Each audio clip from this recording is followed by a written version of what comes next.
Welcome back to the Crypto Report, everybody. I'm Crypto Kip, and today we got quite a bit to talk about. Bitcoin went to $26,000 today, folks. It went to $26,300. It was absolutely huge over the last 3 days. Bitcoin was up over 20%, which is wild considering not just 3 days ago. It was 3 days ago that people thought, hey, maybe we were going to dip down below 19,000. You had some people calling for 10K and lower again. And then all of a sudden, the institutions in the United States of America, matter of fact, the second largest bank in the country, in the history of America, collapsed. And some others. We got to talk a little bit about that, guys. We got to talk about the impact of what that did for the crypto prices. Obviously, they went up, but is it just this banking deal, or is there other things going into that? We're going to talk about if there's more to come from that as well. And on top of that, there's a couple other pieces that you need to look at leading into next week, and thinking about, hey, why didn't we go to a $30,000 Bitcoin, and how do we get there? Let's talk a little bit about that and whether or not you should be banking with banks or banking with Bitcoin and crypto. Got a couple thoughts on that. Of course, today I am joined by my partner on the channel, Blacksea. Blacksea, my brother, how you doing? I'm doing great. Happy to be here as always. Guys, why don't you smash that like button and share our stream, because we're about to get into this video, and there's a lot happening. I'm excited to go over it. There is quite a bit. Sometimes we do these streams, or, we're making our videos for the day, and sometimes there's a lot of stories, and sometimes there's a little less news, and it's more about, where are we at in the charts. But today, there is a true conversation going on, and the conversation is, where is your money best placed as a retail investor, right? It's just anybody, really. Anybody with some money, whether you're a company or a retail investor, where's your money best put? And obviously, given the fact over the last 3 days, there's been a run on the banks, and we'll take a look at some of these bank stocks versus Bitcoin here in a minute. You'll love the chart that I have for you guys today. There's a real conversation being had of where is the best place to have your money? If I gave you $1 million today, where would you put it? Would you put it in Bitcoin? Would you put it in the S&P 500? Would you put it in the bank? Would you put it in real estate? And these are questions we're going to continue to explore on the channel here, but there's definitely been an answer, I think, Blacksea, and I think that answer came in the form of this wild 11.52% pump for Bitcoin over the last 7 days. I mean, how about this move? I mean, look at all these cryptos. 9% for ETH. Crazy. Crazy. I really think that it's insane. It was all, we were all so hawkish. Everyone was so hawkish and bearish on the overall market because the Fed was being hawkish about a month ago, maybe a couple weeks ago, and that I think that they were starting to feel the pain of these interest rate hikes, and they're starting to realize, whoa, we might need to take our foot off the gas here. We might need to do the opposite of what we're doing right now, because we're creating some serious pain in the economy, and it's pretty crazy to see that. You would like to hope that the Federal Reserve knows what they're doing, but they can only do so much, and they're definitely in a tricky spot right now. It basically came out that, hey, exactly, we were looking for a 0.5% interest rate hike. It was almost guaranteed. The PCE data came out. We just got some CPI data today. It was right within expectations. But prior to that, we had the PCE data that came out. We didn't hear about any of these banking crises, but great point, Blacksea. The Fed, they were trying to take steps to battle inflation. This is the thing that we've been talking about on the channel. Every single day is inflation, right? And you look at the DXY, and if the dollar goes up, Bitcoin is likely going to go down. Well, today, the dollar went down in a big way. Over the last 3 days, the dollar went down in a big way because of these banks collapsed. And it turns out that the way that the Fed was raising these interest rate hikes was actually killing one of the large investment strategies of some of these banks, buying the treasuries, buying some of these, taking your money and reinvesting it 10 times over, right? And with the Fed raising these interest rates, it put them in a position where since depositors went to the bank and wanted to withdraw all their money, you and me and companies actually at, SVB Bank wanted to take away all, take their money back.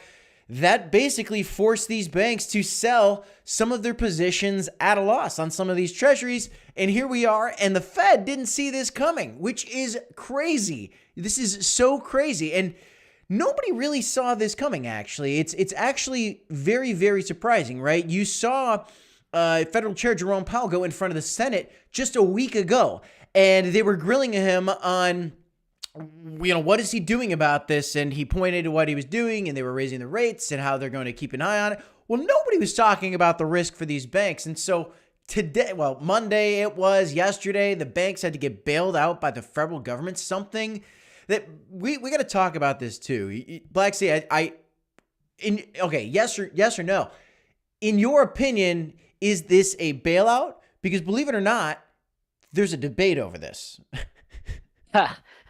Yes, this is a bailout. Yes, I really believe it is. Like I said, the Fed is in an extremely precarious position here because, they're going to bail these banks out, but it sets such a bad standard. It's just like 2008. I don't like comparing these two, but it's very, very similar. It's quite uncanny, really. When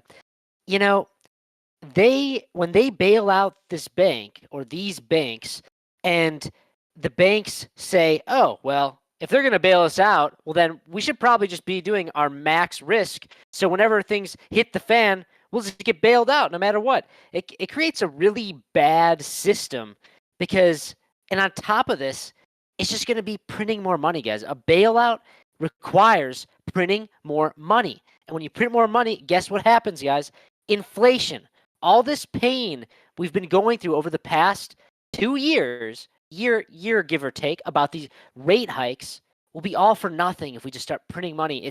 It's absolutely absurd. The Fed is in such a tricky spot. Yes, this is a bailout. Yes, they are bailing these banks out. I totally agree, but believe it or not, Blacksea, and I'll pull this one up at the end of this. Actually, I didn't pull it up, so I'll pull it up as we're closing out the stream. But it's hilarious. There's a debate. They're saying, well, no, it's not a bailout. And then they lay out a couple reasons why. And the reasons are honestly laughable. I mean, they had to stop the bank run from happening by bailing out these banks. That's what's going on right now. And they're using antics to say, well, it's not going to be the taxpayers' dollars. And then you look at the interview happening and they say, can you guarantee it's not going to be the taxpayers' dollars for the bailout? Well, we can't guarantee it, but it's different. And you could call it a bailout. Like the news headline is like, we need to stop calling this a bailout. And you watch this whole video and the resolve is like, well, you could call it a bailout, but it's a bailout, but it looks bad. It looks bad. And so the name of the game right now is the banking system and the government working together to cover up basically the fact that this is a game of shells, let's put it. It's a game of shells, right? It's fractional banking. It's the banks taking your money and trying to make money with it. And if everybody wants to go to the banks to get their money, it's not really there. It's just not really there. And that's for a lot of banks, right? Not just these couple banks. And there's a couple, very interesting reasons that these banks collapsed. One, I'd like to think is that I think there was a clear attack on crypto, right? You look at SVB Bank, $3 billion from Circle, the USDC coin issuer, was banked with them. That was their biggest client. Is it a coincidence? Is it a coincidence that this bank was taken into control by the California government and basically shut down? I don't know. I really don't know. Also, tinfoil hat talk here. I mean, yeah, it's really curious to think about things like that because, something that this will really inform a lot. People can learn from this that don't understand what's going on here is that, you go to the bank and you pull your money out. That's fine. Everybody goes to the bank to pull their money out. They can't because there's not enough money. Okay. Now, let's rewind back to November and let's talk about crypto.com. All right, guys. Let's talk about FTX. Guys, think about all the scrutiny after FTX collapsed because they did not have one-to-one reserves. Think about all the scrutiny that got pushed on crypto.com, Binance, all these exchanges saying people were saying, oh my gosh, they don't have one-to-one. Everyone quickly get your money out because they won't be able to back it. Well, guess what, guys? They did have one-to-one. Now, let me bring this back to FTX. If FTX was a bank and that same thing happened, you know what would happen? The Federal Reserve would print money and bail them out, guys. Very, very interesting to think about that. I want everybody to think about that because we're still a long way from crypto.com, from crypto to be getting to the area that banks are in, and banks are going to fight very, very hard for that not to happen. Guys, we're at a financial pivotal point where we're at war between centralization and decentralization.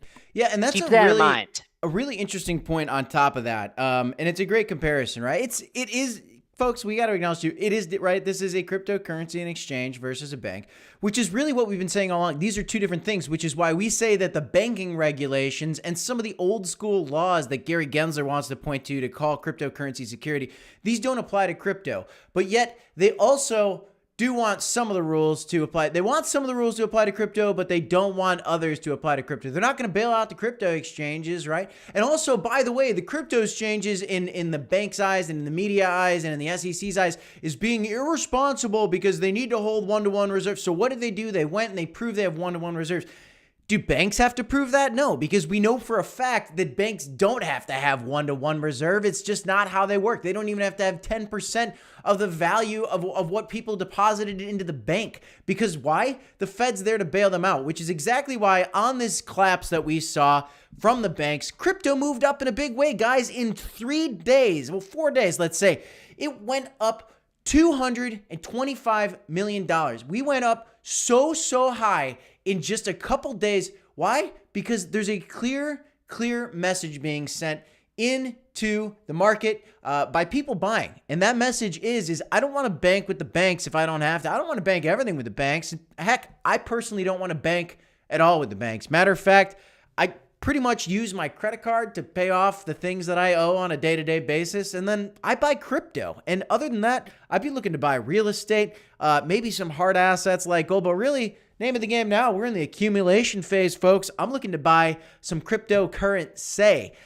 This is part of the reason we get these pumps. CRO, look in the last year to date, we almost kind of lost all our gains since the beginning of the year, but bank run, boom, Cronos comes back. Cronos is still strong. One thing we also got to look at here is Bitcoin specifically. Let's look at this chart. So I got a lot of lines. I added some lines here. Here's one I want to show you guys.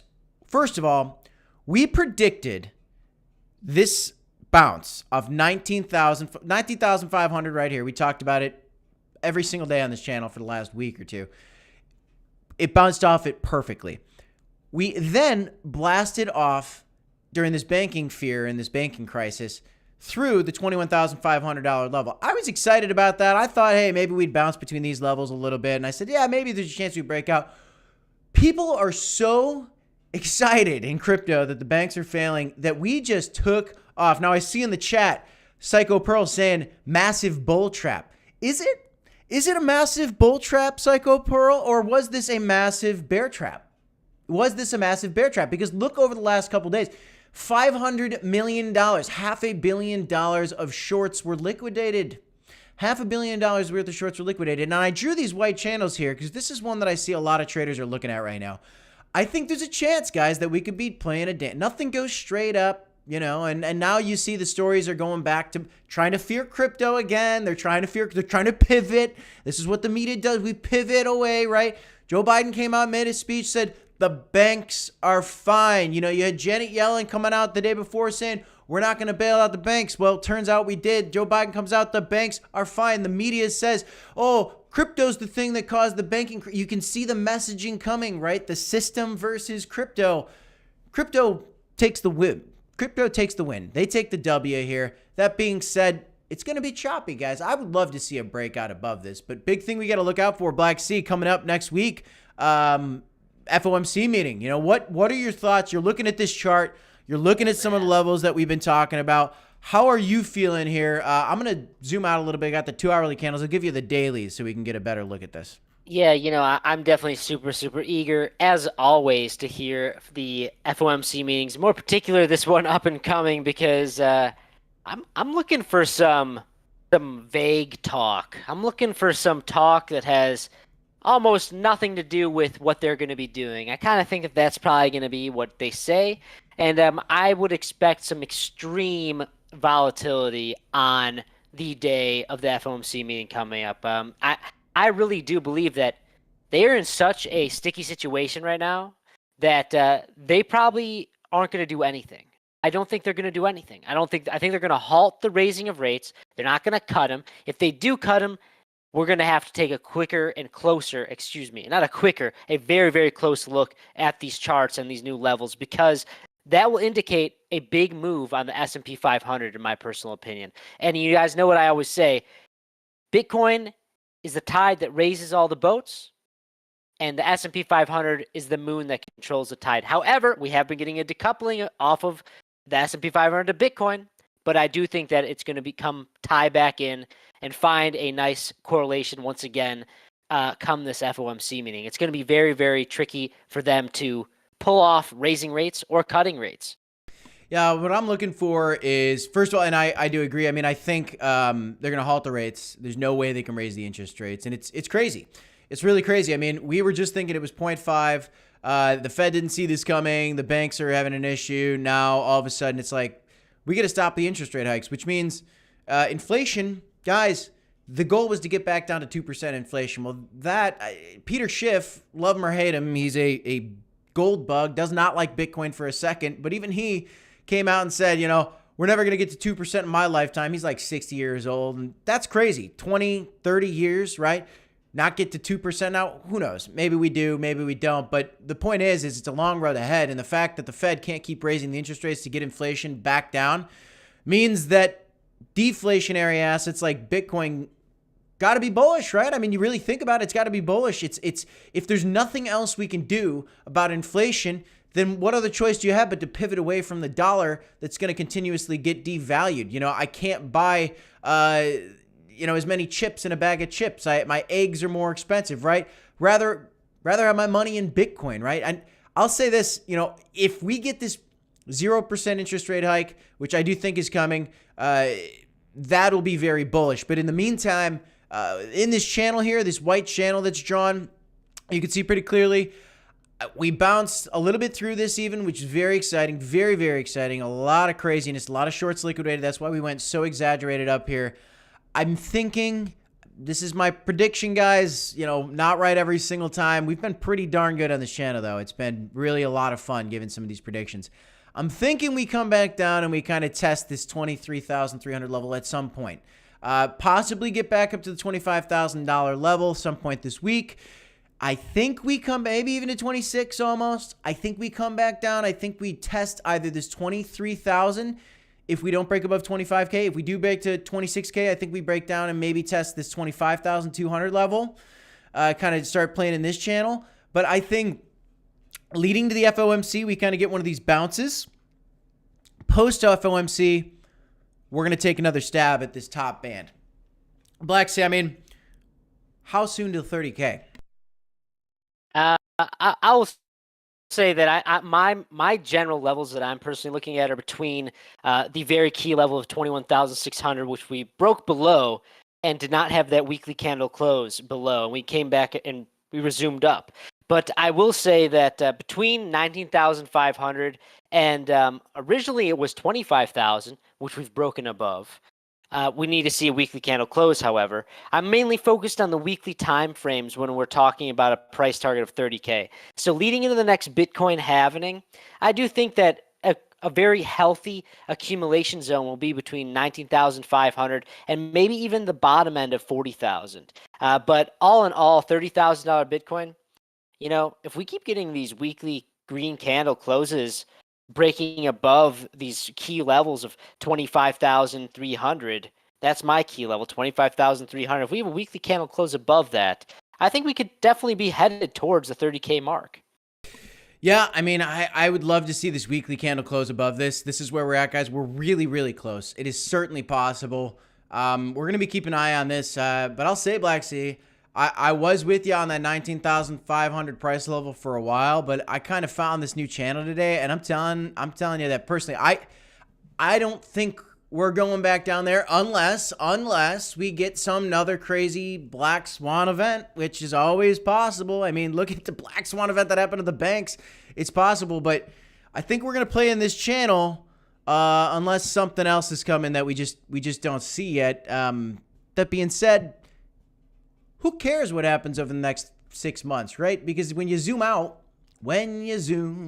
guys, when you take a zoom out, previous all-time high, $68,000. Bitcoin happening coming in March of 2024.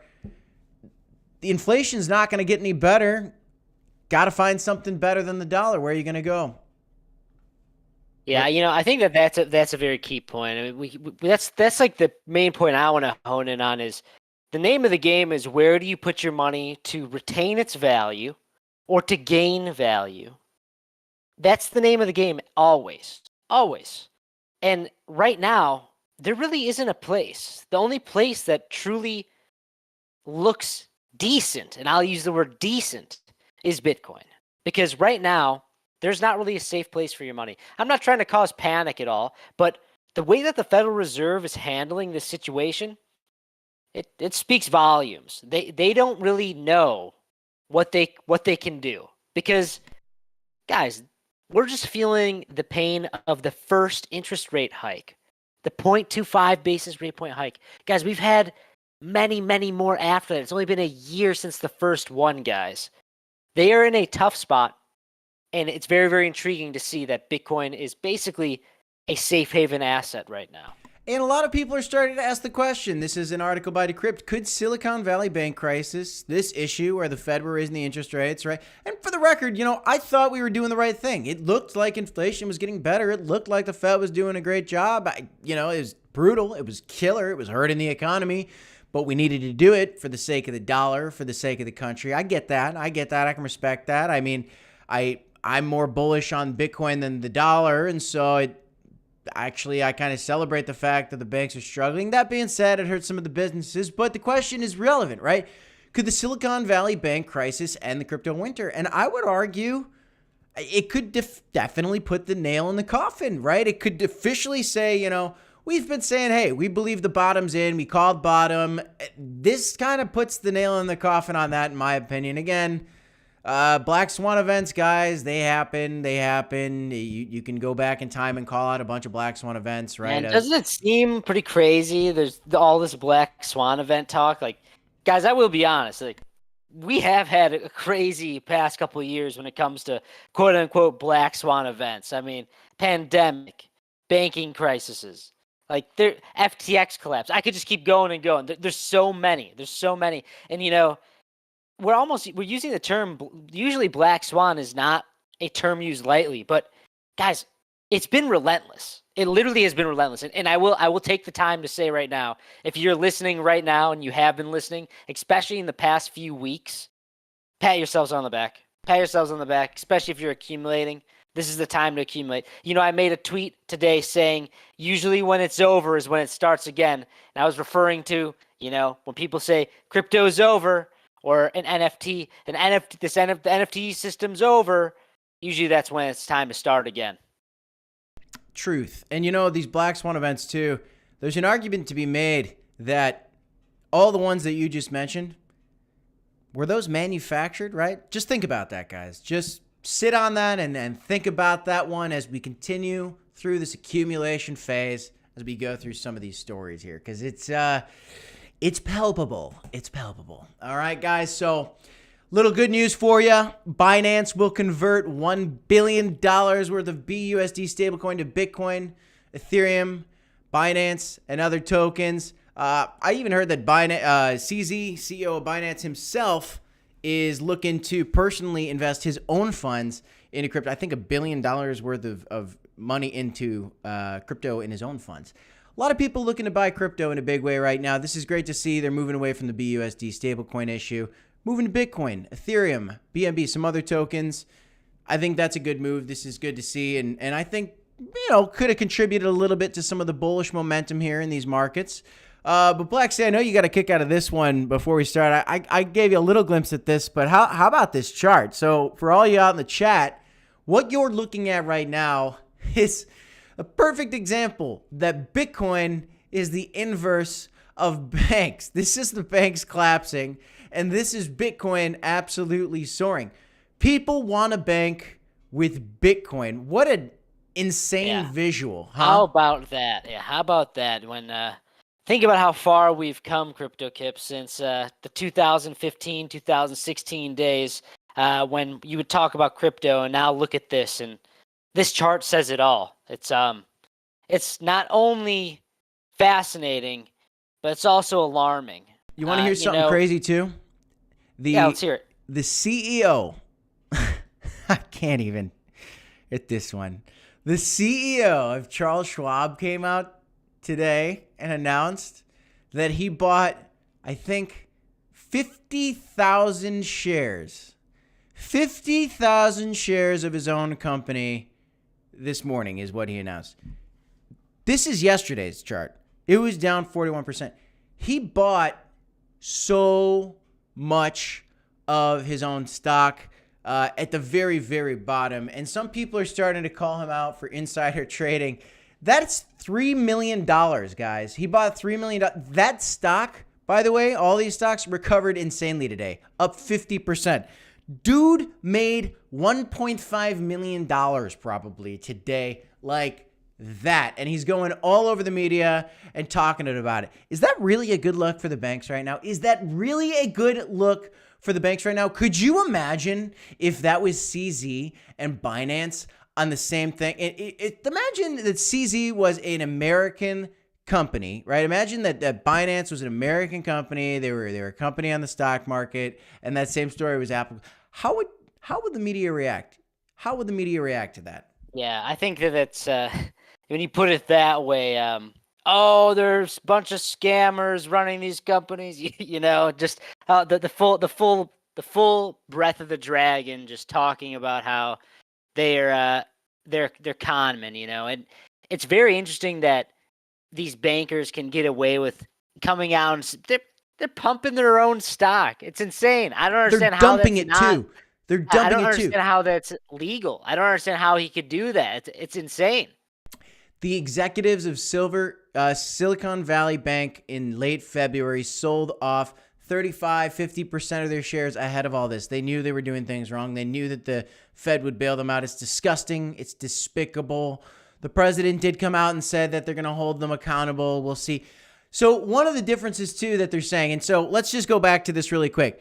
Is this a bailout? Well, one of the key points that news publications are talking about right now is, well, in 2008, they got to keep the executives of the banks and the bank managers got to keep their jobs, and it was taxpayer dollars that bailed it out. Those are two of the key points. Well, this time it's different because it's not the taxpayer dollars, and we're going to fire all the executives. Okay, back up the truck. Why did the executives get to keep their jobs in 2008 in the first place? A. Okay, A. B, are these people really going to lose their jobs? Let's see that. And then also, we might want to see them lose more than their jobs, right? I mean, let's say some of these depositors, apparently everybody's going to be made whole. Anybody that was a depositor at that bank, any investors in the bank aren't going to be made whole. But the question I have is, are the investors going to be suing the bank directly, right? Or did the investors know that this was very speculative? There's a lot of different things you can play out with this. The bottom line is you can give any kind of definition you want to a bit. And I'd be curious, and I should have done this, is Googled what's the definition of a bank bailout. But they're trying to make these discrepancies. It's because it was the taxpayer dollars last time and they kept their jobs, it was a bailout, but they're not keeping their jobs this time and it's not taxpayers' dollars. Are you sure it's not taxpayer dollars this time? Well, we're not sure, but we're pretty sure because there's a bank fund and they have an insurance fund so basically there's an FDIC insurance, okay? All the banks pay FDIC insurance. And so they all pool their money into this big fund, right? And so the banks are paying premiums, and it's got $128 billion in it or something like that. And so the government right now is saying, well, we're going to use this fund, okay, to bail out these banks. But it's not a bailout. We're going to use this fund to bail, because it's insurance, right? Well, what if the fund runs out? Well, then the banks are just going to have to pay more premium. Well, how are the banks going to pay more premium? Oh, well, they got a lot of money. Where do they get them all? From the Fed. Okay, well, if they don't get the money from the Fed, where do they get it? From you and me, which means if the banks got to pay more premium and that fund runs out, no, maybe it's not going to be taxpayer dollars, but if you want to use the bank, you think the banks are going to charge you a little bit more to kind of make up some of that extra money they paid for the premiums? Absolutely. They're going to pass that on to the consumer, which is yet another reason why this chart makes all the sense in the world. We see it coming from a mile away. We're sick and tired of the banks' games, and Bitcoin is moving up on account of it. It's absolutely unbelievable. I was looking at that FDIC story today, Blacksea, and it blew my mind, and they're trying to not call it a bailout. It's such a joke. It's such a joke. And they're trying to say it's not decoupling from stocks yet. I disagree. I think it's begun. I think it's really begun. And if it hasn't really truly started, it's looking more and more like it's around the corner. Yeah, we have had our few events in the past where Bitcoin's going up and the S&P 500 is coming down. But I will semi agree that, well, obviously we're decoupling right now. Now, are we going to have a significant decoupling? I mean, yeah, I think we could. I think we could this next bull market. However, in this accumulation phase, I am looking for Bitcoin to trade with the S&P 500. And I do think the S&P 500 will come back up to Bitcoin. But that being said, I think if the Federal Reserve comes out and they are just at a loss for words, or they continue to raise the rates, or they decide to cut the rates, I think that we're going to see decoupling. I think Bitcoin's going to continue to go up, especially if they decide to cut the rates, because that means more money printing, guys. That means more inflation. What does that mean? The only safe place for your money is Bitcoin. Yeah, and maybe we don't have a true decoupling yet, but look at this little subheader under the title here. Bitcoin remains correlated to the stock market, yes, but despite its price outperforming other risk assets this year. Guys, Bitcoin is flying, and it's doing a spectacular job this year, and it is getting ready for the next bull run. And maybe it's not truly decoupling, but it's had some incredible gains, more gains than most stocks. Of course, there's outliers. But people see it. It's the game of inflation, just like Blacksea talked about. And guys, this is something you got to look out for too. Speaking of inflation, this FOMC meeting, just so you guys mark your calendars, if you're looking to make some trades, beware, guys. A lot of volatility around these events.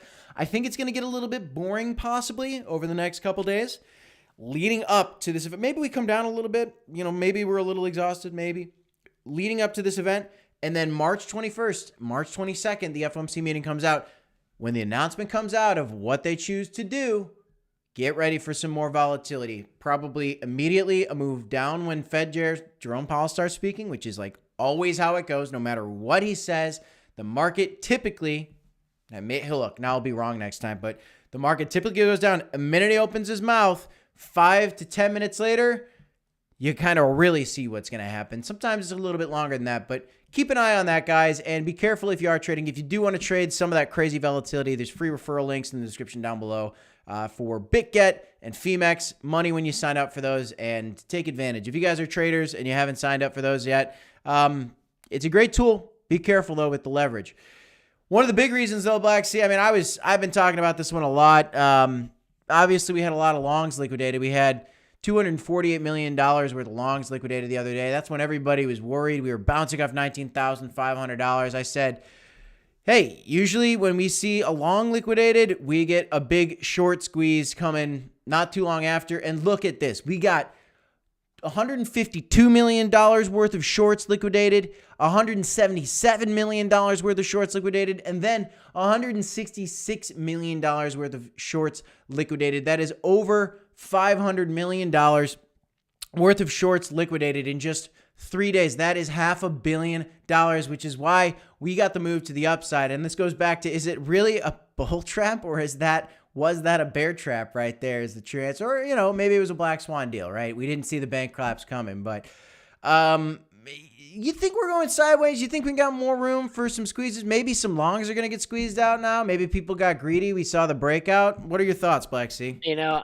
I really think that a short squeeze will kind of be what truly initiates the next bull market. I feel like that's how it usually goes down. I think that we do have a significant, I will say, a significant more time of trading sideways. I really do. I believe, like I've been saying, this is the year of accumulation, guys. This is the year of accumulation. There's going to be volatile moves to squeeze the shorts and squeeze the longs along the way. But all in all, I think that there's lots of opportunities to trade, and this is a great time to be accumulating. And when we do accumulate, and if we can accumulate towards the bottom, or towards the, when we're after, say, like a long squeeze, we get a capitulation event, guys, riding that wave up from a massive short squeeze into the next bull market will be glorious. And I'm excited to be there with you all. It's one of the most fun things you'll ever experience in anything market in your life. Anything to do with your money, it's one of the most fun things you'll ever experience in your life. It's one of the best things ever. You wake up every morning and the birds are chirping and the sun is shining, even if it's a cloudy day. It's beautiful. But I'll say this, you know, I totally agree with you, Blacksea. Let's look back to January. I mean, $500 million worth of shorts were liquidated in a day. That's how we got that 40% pump in January. And look at the 3 days before that. 127 million, 163 million, and 175 million. Eerily similar numbers to this. Is there a chance, guys?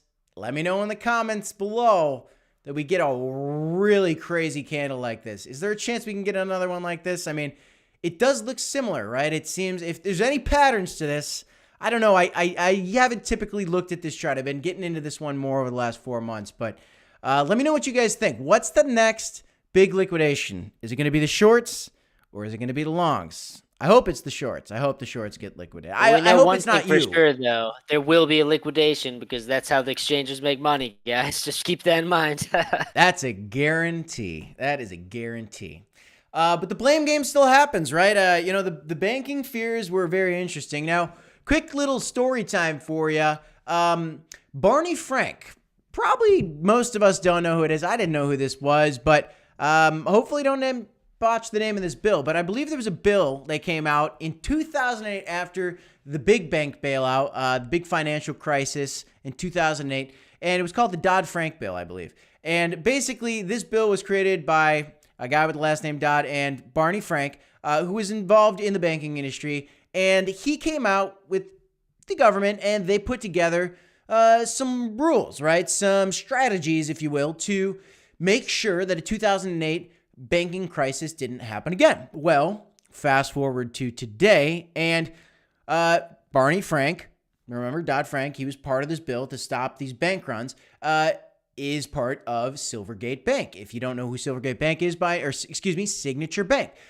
Signature Bank is who Barney Frank is with, and they are called like the most crypto-friendly bank, right? By the way, Crypto.com has zero exposure to all these banks, which is fantastic to see. Smash the like button for that. But Senator Elizabeth Warren and other politicians and banks have been warning against crypto-friendly banks. You even had the government coming out and the Fed warning banks from getting involved with crypto. This became a self-fulfilling prophecy. This took to social media, and Barney Frank couldn't have anticipated this in creating the bill, but the social media fear, the FUD, if you will, actually caused people to have a run on deposits. You know, they started to withdraw all their money from Signature Bank. Why? Because the government said, be careful of crypto-friendly banks. This is part of that clear attack. The clear attack that I'm talking about on crypto exchanges, not only crypto exchanges, but crypto-friendly banks. And I just think it's very ironic that this guy is the guy that tried to stop anything like this happening. And matter of fact, the government came and kicked him in the teeth with his own bank. They were trying to make some money, trying to get involved in a new sector, make some money in crypto, which is clearly coming no matter what anybody wants to do. You can't stop crypto. And he got kicked in the teeth for it. Now, you know, they're coming up with everything they can to cause FUD. They try to come up with excuses. You know, they're blaming crypto, and it's a blame game right now. It's a total disaster, and it's exposing the fact that the Fed, the banks and the politicians have no idea what they're doing when it comes to fighting inflation. And it really comes into the picture that the dollar is a disaster and it's a constant game of pulling levers. And they don't know which levers to pull right now, you know?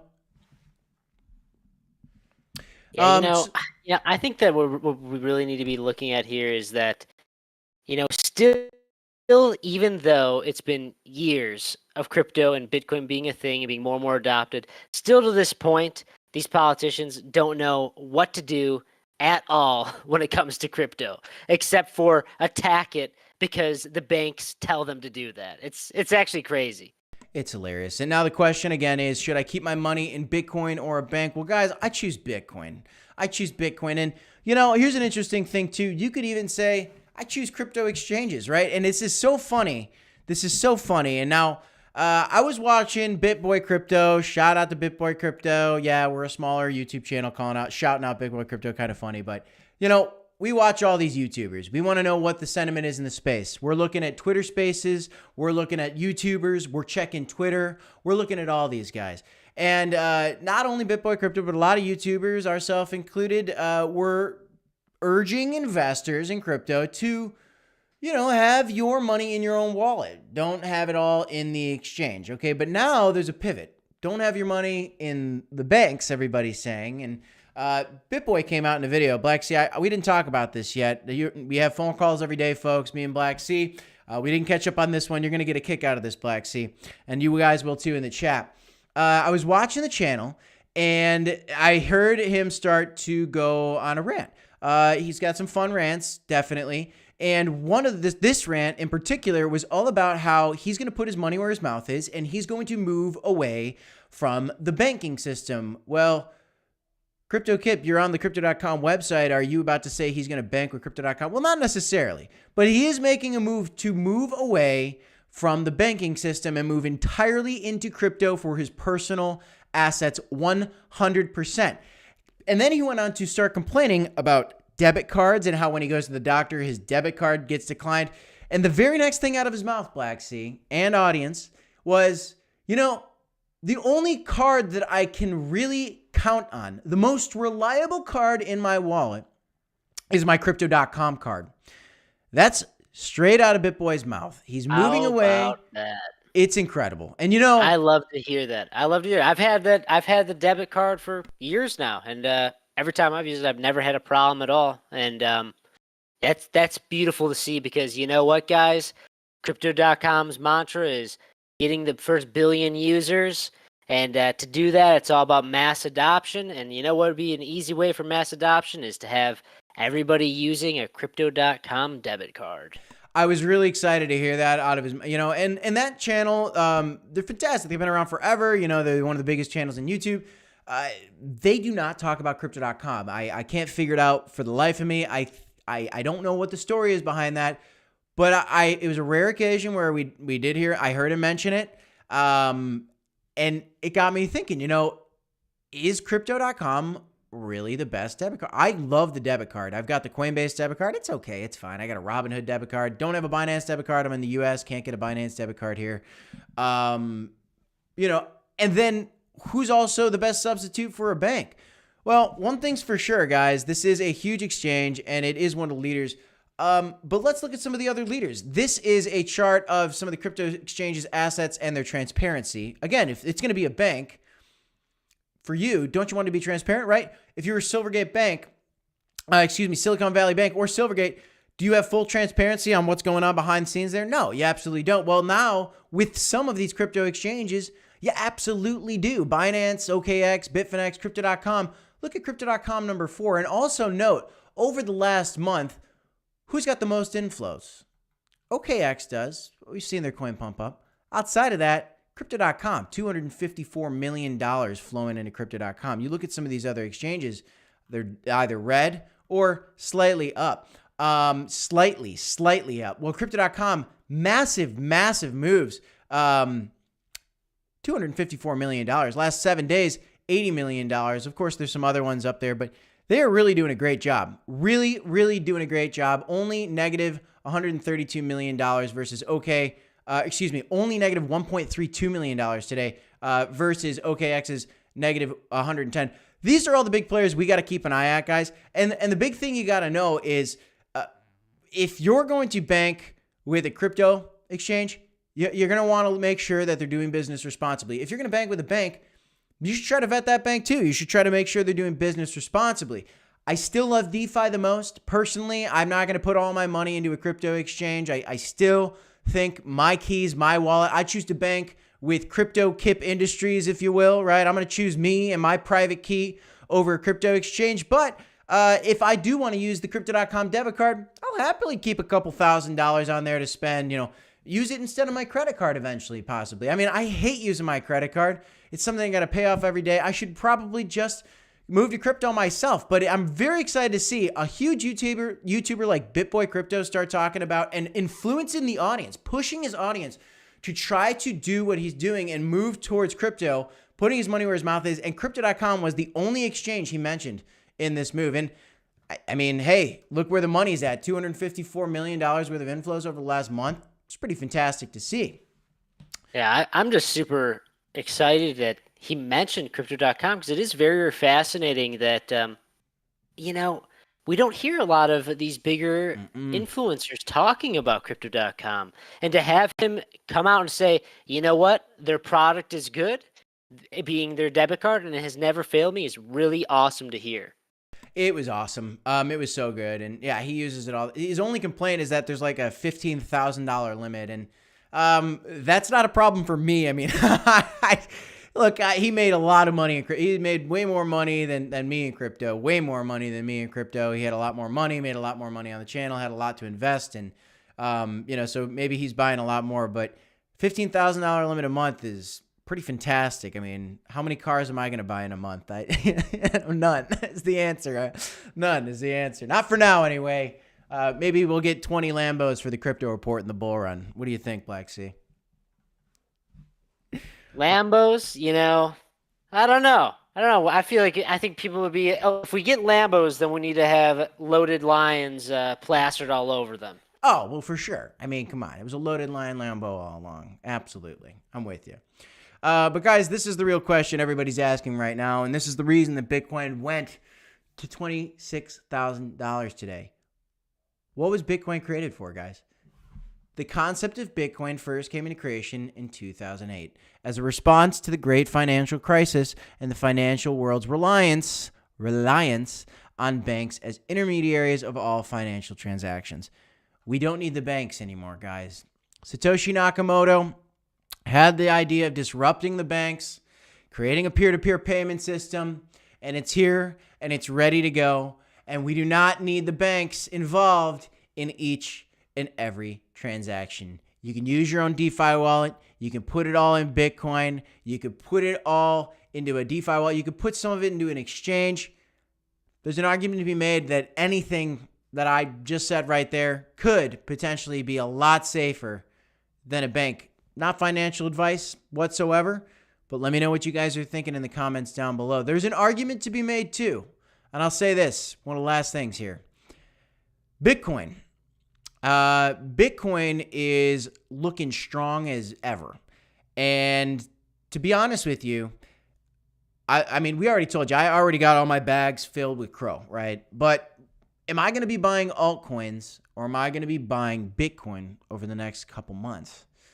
And increasingly so, especially with this conversation about banks, I'm looking more at Bitcoin. I think there's a huge argument to be made that Bitcoin dominance is going to keep going up. Blacksea, you've been talking a lot about that as well. Bitcoin dominance is going to go up. And the altcoins will bleed against Bitcoin. They'll still go up against the dollar. So it's a good investment, I believe, still. I think altcoins are a fantastic investment. I think CRO is still a fantastic investment against the dollar. But you want to have your money in the best place? Right now, I'm leaning towards Bitcoin for the next couple months as Bitcoin dominance will go up. And then as I'm keeping an eye out for an altcoin rally, which will inevitably come, I will move that Bitcoin into altcoins, a lot of it into altcoins, and I will get much more gains than Bitcoin. It's all timing. Of course, the easiest strategy, guys, is to pick your favorite projects, whether that's Bitcoin and Ethereum and a couple altcoins or 10 altcoins or 20 altcoins, whatever you want to do, and hold over time.